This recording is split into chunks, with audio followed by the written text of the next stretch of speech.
اور ہر ایک میں اللہ تبارک و تعالیٰ نے بڑے عظیم پیغامات عطا فرمائے ہیں۔ سارے صورتوں کی تفصیلات مختصر سی محفل میں بیان نہیں کی جا سکتی۔ سورہ رحمان اس کو زینت القرآن کہا جاتا ہے، قرآن کی زینت ہے، اور اللہ کریم نے اس میں اپنی مخلوقات میں سے دو مخلوق سے یہ پوچھ رہا ہے، ایک جنات سے اور ایک انسانوں سے۔ فَبِأَيِّ آلَاءِ رَبِّكُمَا تُكَذِّبَانِ، مشہور و معروف آیت ہے جو کنٹینیو کئی مرتبہ ریپیٹ ہوئی ہے اس سورے میں، اور اللہ تعالیٰ فرماتا ہے اے جنات اور اے انسانوں، تم میری کون کون سی نعمتوں کو جھٹلاؤ گے۔ تو اس سے پتہ چلتا ہے کہ اللہ تبارک و تعالیٰ نے جنات کو بھی مخاطب فرمایا، تو وہ بھی مکلف ان تمام چیزوں کے ہیں، نعمتوں کی ناشکری نہ کریں، اللہ کی عبادت کریں، ان کے احکامات جیسے ہیں وہ اس مخلوق کو معلوم۔ لیکن اللہ تبارک و تعالیٰ نے سورہ رحمان میں جہاں جہاں یہ آیت بیان فرمائی دونوں سے مخاطب کی، انسانوں سے بھی اور جنات سے بھی۔ جنات ہمارے سے بھی زیادہ نافرمان گزرے ہیں، اور انسانوں کی پیدائش سے پہلے جنات کو اس زمین پر بھیجا گیا۔ روایات یہ بتاتی ہیں، اور اسی وجہ سے فرشتوں نے جو اللہ تعالیٰ سے یہ پوچھا تھا کہ کیا تو ایسے کو اپنا خلیفہ بنائے گا جو زمین پر جا کر قتل و خون ریزی کرے گا، فساد مچائے گا۔ جب اللہ تعالیٰ آدم علیہ السلام کو پیدا کر رہا تھا تو فرشتوں نے یہ سوال کیا تھا، تو انہوں نے کیا دیکھ کر کے سوال کیا؟ فرشتوں کو کیا پہلے سے کس چیز کا علم تھا؟ انسان تو ابھی روئے زمین پر آیا بھی نہیں، اس سے پہلے فرشتے کہہ رہے ہیں ایسے کو تو بنائے گا جو زمین پر جا کر فساد مچائے گا۔ تو روایات یہ بتاتی ہیں کہ فرشتے اس بات پر قیاس کر رہے تھے اس سے پہلے بھی ایک مخلوق آئی، وہ جنات تھے، اور ان کو روئے زمین پر جب بھیجا گیا تو انہوں نے بڑا قتل اور خون ریزی مچائی، بہت فساد کیا اس روئے زمین پر، اور جنات کی تعداد انسانوں سے بھی 10 گنا زیادہ۔ بعد میں پھر ان کو سب کو اس روئے زمین سے بھگا دیا گیا جزیروں کی طرف، اور روئے زمین کو خالی کر دیا گیا انسان کے، اور آج الحمدللہ آپ صحیح سلامت جی رہے ہیں اس روئے زمین پر کہ جنات کو پہلے سے ہٹایا گیا۔ پھر بھی کچھ لوگوں میں آ جاتے ہیں جن، کچھ کے تو ریئل ہوتے ہیں اور کچھ کے ناٹک ہوتے ہیں۔ جنات کا آنا جانا ہے، لیکن ان کو اتنے اختیارات نہیں ہیں جتنے آپ کو یہاں پر دیے گئے۔ قرآن میں اللہ نے آپ سے کہا کہ تم اشرف المخلوقات، وَلَقَدْ كَرَّمْنَا بَنِي آدم، اللہ فرماتا ہے ہم نے آدم کی اولاد کو تاج کرامت عطا کی، عزت عطا کی۔ وَحَمَلْنَاهُمْ فِي الْبَرِّ وَالْبَحْرِ، ہم نے خشکیوں میں اور دریوں میں اس کو طاقت دی ہے۔ وَفَضَّلْنَاهُمْ عَلَى كَثِيرٍ مِّمَّنْ خَلَقْنَا تَفْضِيلًا، اللہ فرماتا ہے ہم نے جتنی مخلوق بنائی ان میں سب سے اس کو افضل بنایا۔ لَقَدْ خَلَقْنَا الْإِنسَانَ فِي أَحْسَنِ تَقْوِيمٍ، ہم نے انسان کو سب سے اچھی صورت میں بنایا۔ اللہ کی یہ پسندیدہ مخلوق، اللہ کی چنندہ مخلوق انسان ہے۔ رہی بات جنات کی تو انہوں نے سرکشی کی، نافرمانیاں کی، لیکن ان میں بھی بہت سارے فرما بردار ہوئے۔ اللہ کے رسول صلی اللہ تعالیٰ علیہ وسلم کے بتانے سے ہمیں پتہ چلتا ہے، حضور نے فرمایا یہ سورہ رحمان میں نے جنات کے سامنے بھی تلاوت کی تو وہ تم سے اچھا جواب دے رہے، یعنی وہ رو رہے تھے اور گڑ گڑا رہے تھے اور یوں کہتے تھے کہ اے اللہ ہم تیری کسی نعمت کی ناشکری نہیں کرتے، ہم تیری کسی نعمت کو نہیں جھٹلاتے۔ تو ان آیتوں کے جواب میں دل سے آدمی کو یہ کہنا چاہیے جب بھی یہ تلاوت ہو، فَبِأَيِّ آلَاءِ رَبِّكُمَا تُكَذِّبَانِ، تم کون کون سی نعمتوں کو میری جھٹلاؤ گے، تو آپ دل میں یہ اللہ کریم کی بارگاہ میں عرض کریں لا نکذب بآیاتک یا اللہ، اے اللہ ہم تیری کوئی نشانی کو نہیں، ہم تیری کسی نعمت کا انکار نہیں۔ یہ تو عربی میں ہے، جبکہ سورہ والتین جب پڑھتے تھے میرے آقا صلی اللہ تعالیٰ علیہ وسلم، اس کی آخری آیت کیا ہے؟ الیس اللہ بأحکم الحاکم، جس کا مطلب ہوتا ہے کیا اللہ احکم الحاکمین نہیں ہے، سارے حاکموں کا حکم نہیں ہے اللہ۔ آیت یہاں پر ختم ہو گئی، سورہ بھی ختم ہو گئی، لیکن روایات یہ ملتی ہیں کہ اس کے جواب میں میرے آقا فرماتے ہیں بلا وانت احکم، کیوں نہیں مولا تو ہی احکم الحاکم۔ تو قرآن پڑھنے کے بعد معنی اگر آپ کو سمجھ میں آئے تو ان آیتوں کے بعد آپ کے دل کا یہ اظہار ہو، تبھی تو آپ کی رغبت ہوگی قرآن کی، ورنہ تو کھجاتے ہوئے تلاوت سنتے رہے تو کیا خبر قاری کیا پڑھ کے چلا گیا۔ تو سورہ رحمان میں اللہ تبارک و تعالیٰ نے شروعات کہاں سے فرمائی؟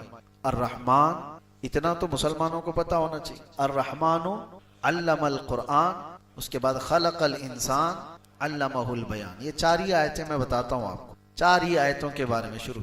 الرحمن، رحمان وہ اللہ ہے، رحمان علم القرآن، اس نے قرآن سکھایا۔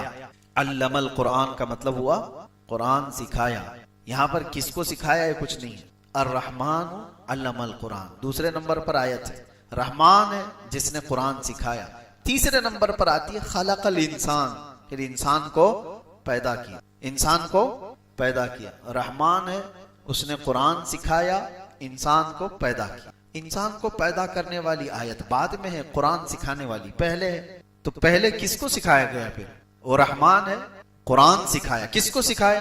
وہاں تو آیت میں بعد میں آ رہا ہے خلق الانسان، انسان کو پیدا کیا، تو انسان کو بعد میں جب پیدا کیا گیا ہے تو قرآن کس کو سکھایا گیا ہے؟ تو اس تفسیر میں آپ دیکھیں گے تو بڑے بڑے فقہاء، بڑے بڑے مفسرین اپنی اپنی تفاسیر جو رکھے ہیں، آپ کی آنکھیں کھلی رہ جائیں۔ خلق الانسان سے مراد کون سا انسان ہے؟ وہ آدم علیہ السلام، آدم علیہ السلام کو پیدا کیا۔ اور علم القرآن، قرآن کس کو سکھایا؟ وہ نور محمدی کو سکھایا، جس کا فرمان خود فرمان عالی شان ہے، کنت نبیا وآدم بین الماء والتین، میں تو اس وقت بھی نبی تھا جب آدم کو مٹی اور پانی میں گوندھا جا رہا تھا۔ پتا چلا کہ انسان آدم علیہ السلام اگر یہاں مراد ہیں تو ان کے آنے سے پہلے بھی کوئی تھا، ان کے آنے سے پہلے بھی کوئی تھا۔ وہ کون تھا؟ وہ جو نہ تھے تو کچھ نہ تھا، وہ جو نہ ہو تو وہی تھے، وہی ہے اول، وہی ہے آخر، وہی ہے ظاہر، وہی ہے باطن، وہی ہے قرآن، وہی ہے فرقان، وہی ہے طٰہٰ، وہی ہے یاسین۔ لوح بھی تو، قلم بھی تو، تیرا وجود الکتاب، گنبد آبگینہ رنگ تیرے محیط میں حباب۔ حضور پاک صلی اللہ تعالیٰ علیہ وسلم کے متعلق ہی فرمایا گیا۔ اب میں آپ کو ایک بات بتاتا ہوں، نبی پاک صلی اللہ علیہ وسلم نے فرمایا اللہ نے سب سے پہلے چیز کیا پیدا کی؟ سب سے پہلی چیز، حدیثیں الگ الگ، حضور فرماتے ہیں سب سے پہلے پیدا کی جانے والی چیز قلم ہے۔ کیا ہے؟ اور پھر ایک حدیث میں ہے سب سے پہلے چیز پیدا کی گئی ہے لوح۔ لوح کا مطلب وہ تختی جس پر سارے لوگوں کی تقدیریں لکھی گئی۔ تو ایک حدیث میں ہے کہ اللہ کے نبی صلی اللہ علیہ وسلم فرماتے ہیں سب سے پہلے اللہ نے قلم کو پیدا کیا، اور ایک حدیث میں ہے سب سے پہلے اللہ نے لوح کو پیدا کیا، اور حدیث جابر میں تو اللہ کے نبی فرماتے ہیں سب سے پہلے اللہ نے میرے نور کو پیدا کیا، حضور کے نور کو پیدا کیا۔ تین حدیثیں ہیں، ایک حدیث میں سب سے پہلے۔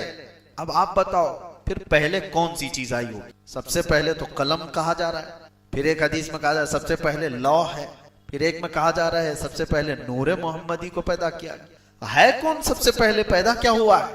اس کی تطبیق کو سمجھنے کے لیے اقبال کا وہ شعر پڑھنا چاہیے۔ سب سے پہلے لوح پیدا کی گئی کہ قلم پیدا کیا گیا کہ نور محمدی؟ تو وہ ایک شعر میں بتاتے ہیں نہیں نہیں یا رسول اللہ، لوح بھی تو، قلم بھی تو، تیرا وجود الکتاب۔ لوح بھی تو، قلم بھی تو، یعنی جہاں لوح کا ذکر آیا ہے اس سے مراد رسول اللہ کی ذات، جہاں قلم کا ذکر ہے اس سے مراد بھی حضور کی ذات۔ تیرا وجود الکتاب، کتاب بھی یا رسول اللہ صلی اللہ تعالی علیہ وسلم سے مراد آپ ہیں۔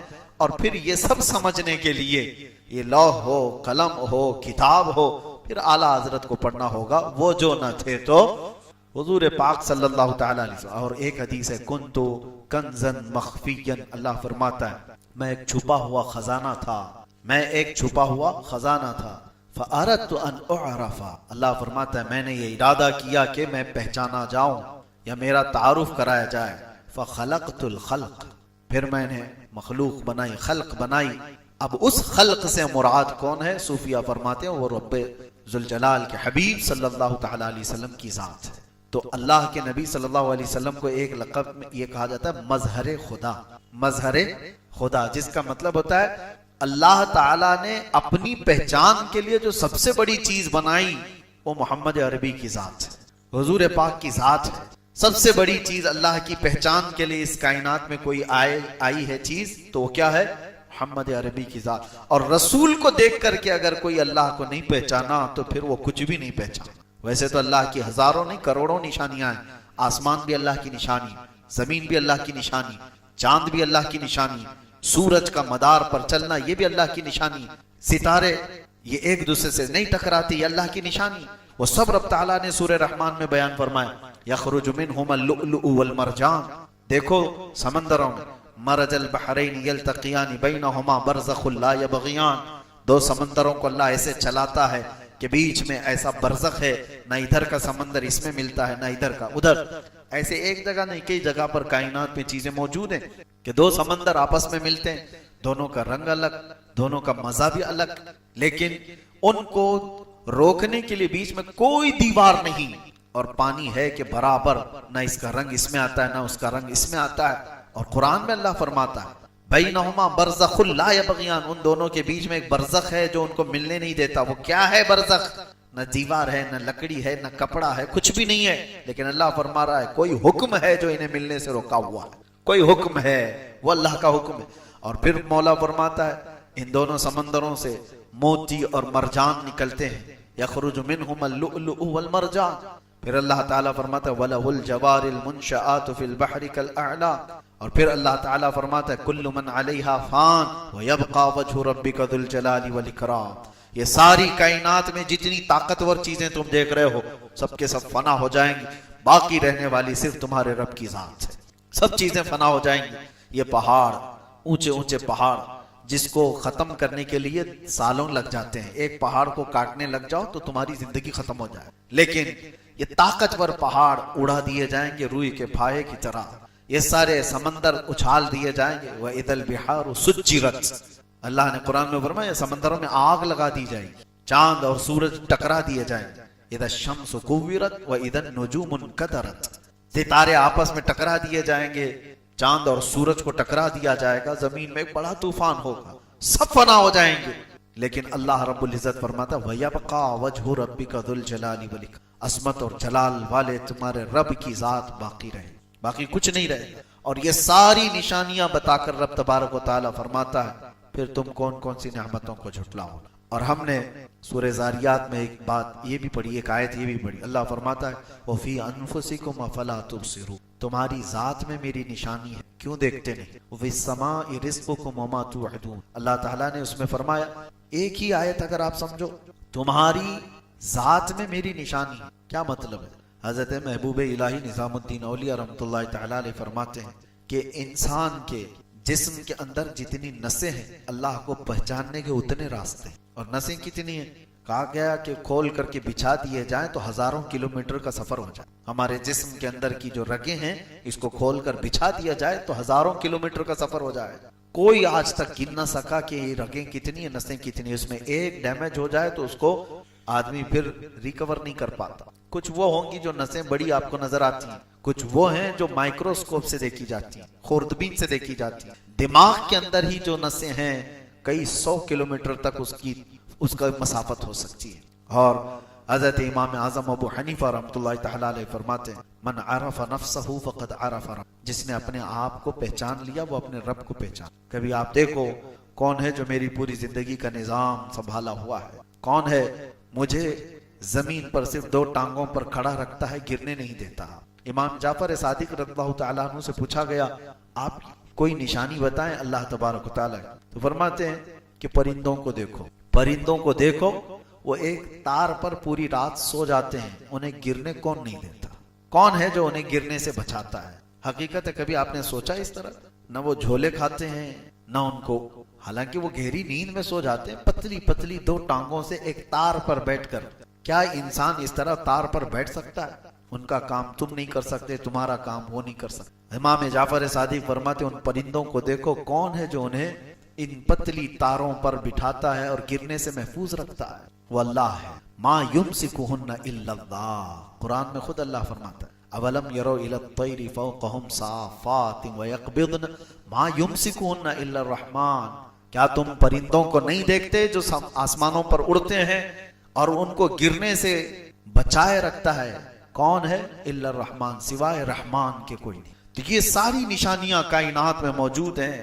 اور آج کا زمانہ مجھے حیرت ہو رہی ہے. ابھی چند دن قبل کیرلا کے سلسلے میں آپ کو پتا ہوگا کہ ہائیلی ایجوکیٹڈ لوگ ہیں، لٹریسٹی وہاں پر انڈیا کے سارے اسٹیٹس کے اعتبار سے 100% ہو چکی، پڑھے لکھے لوگ مانے جاتے ہیں. لیکن میرے کئی رشتہ دار ہیں، انہوں نے مجھ سے ہی کہا کہ سب سے حیرت کی بات ہے کہ سب سے زیادہ ایتھیزم کیرلا میں ہو رہا ہے. ایتھیسٹ ملحدین کی تعداد کثرت سے وہاں پھیلتی جا رہی ہے. حیرت ہوئی. میں جانتا ہوں کیرلا کو اچھی طرح سے، بچہ بچہ سورہ یاسین حفظ کیا ہوا رہتا، ہر گھر میں تلاوت قرآن کا معمول ہے.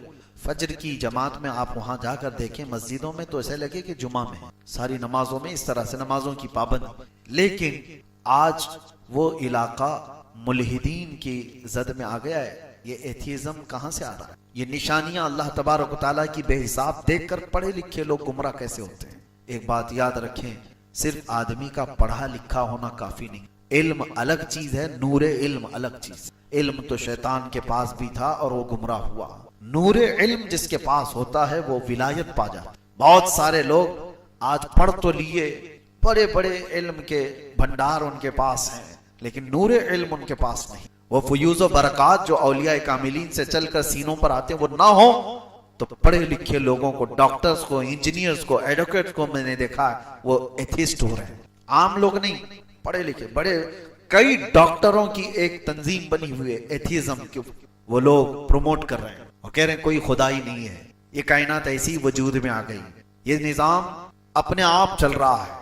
سارے لوگوں نے اپنے اپنے حساب سے نظام اپنا دین بنایا ہوا ہے، مذہب بنایا ہوا ہے۔ میرے عزیزو، یہاں ہلکی سی بھی چیز اپنے آپ نہیں ہوتی، اتنی پوری کائنات اپنے آپ کیسے ہو سکتی ہے؟ لیکن جب ایمان ختم ہو جاتا ہے تو آدمی ہمیشہ نیگیٹو سوچنے لگ جاتا ہے۔ اس کے اندر سے جب نور ایمان ختم کر دیا جاتا ہے تو اس کو یہ نشانیاں نظر نہیں آتی۔ اسی لیے قرآن میں اللہ فرماتا ہے اِنَّكَ لَا تُسْمِعُ الْمَوْتَى وَلَا تُسْمِعُ الصُّمَّ الدُّعَاءَ، اے محبوب آپ ان کو نہیں سنا سکتے اس لیے کہ وہ گونگے بہرے ہیں اور مردہ ہیں۔ کس کے بارے میں اللہ فرما رہا ہے؟ جو مکہ کے کفار و مشرکین، حضور سے بڑھ کر کے کوئی نشانی ان کے پاس تھی؟ رسول پاک صلی اللہ تعالیٰ علیہ وسلم کو جس نے دیکھا، ارے آسمان کیا نشانی ہے، چاند کیا نشانی ہے، سورج کیا نشانی ہے، جس نے چہرے رسول کو دیکھا اس سے بڑی نشانی کیا ہے؟ وہ رسول جو انگلیاں برتن میں رکھ دیں تو پانی کے فوارے جاری ہو جائے، وہ رسول جو اشارہ کریں تو چاند پلٹ آئے، وہ رسول جو سورج کو اشارہ کریں وہ سورج پلٹ آئے اور چاند پھٹ جائے، اور ان کے ہاتھ میں مٹھیوں میں کنکریاں پڑنے لگ جائیں اور شجر و حجر انہیں سلام کرے۔ یہ ساری نشانیاں مکہ والے دیکھ رہے تھے کہ نہیں دیکھ رہے تھے؟ سب پتا تھا، اور جو میرے آقا فرماتے تھے وہی ہو کر بھی رہتا تھا، جو بعد میں آنے والی خبریں حضور دیتے تھے وہ ہوتا تھا۔ یہ ساری نشانیاں دیکھنے کے باوجود وہ ملحد رہے۔ انہوں نے کہا کوئی خدا نہیں ہے، ہم اس خدا کو نہیں مانتے جو محمد کا ہے، معاذ اللہ رب العالمین۔ میرے عزیزو، جب نور ایمان ختم ہو جاتا ہے تو بڑی بڑی نشانیاں بھی اسے نہیں نظر آتی۔ کل کی رات بھی ذکر میں نے ایک بات آپ کے سامنے ذکر کیا تھا کہ ڈرو اس بات سے کہ اللہ تبارک و تعالیٰ اگر کبھی تم کو اپنے دین سے، اپنے گھر سے دور کر دیا، بہت بری موت مارے جاؤ گے دنیا، بہت بری موت۔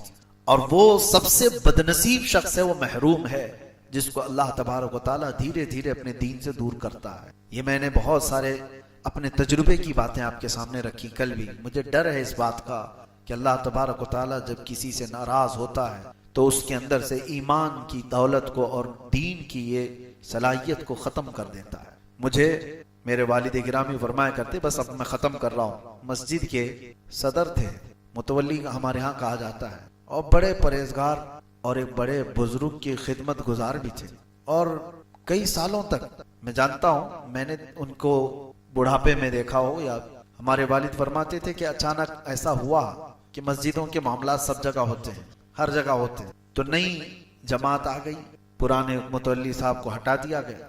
اب ان کی عمر کافی بھی ہو گئی تھی، داڑھی تھی، اور اس کے بعد یہ آپسی چپکلش تھی یا جو بھی ہے، محلے میں ہوتے رہتے ہیں، ہر جگہ ہوتے رہتے۔ اور اس کے بعد جب ان کو ہٹا دیا گیا، میری یہ بات کو آپ اپنے اوپر نہ لیں، سارے لوگ جو ہے ہماری باتوں کو گھماتے ہیں برابر جگہ جہاں ان کو چاہیے۔ میں ریئل بات کہہ رہا ہوں، جب وہ ہٹ گئے، ہوا یہ کہ اس بیچارے نے، دیکھیں یہ اللہ تبارک و تعالیٰ جب جس سے جیسا چاہے خدمت، اس نے کہا کہ میں اس مسجد کو ہی نہیں مانتا، یہ فتنے کی گڑھ ہے، معاذ اللہ، چھوڑ دیا۔ اس جو صدر رہا، متولی رہا مسجد کا، بڑی داڑھی تھی، اور کئی دنوں تک مسجد کو آنا چھوڑ دیا۔ پھر تھوڑے دن ہوئے، دھیرے دھیرے نماز بھی چھوڑ دی، ختم ہو گئی۔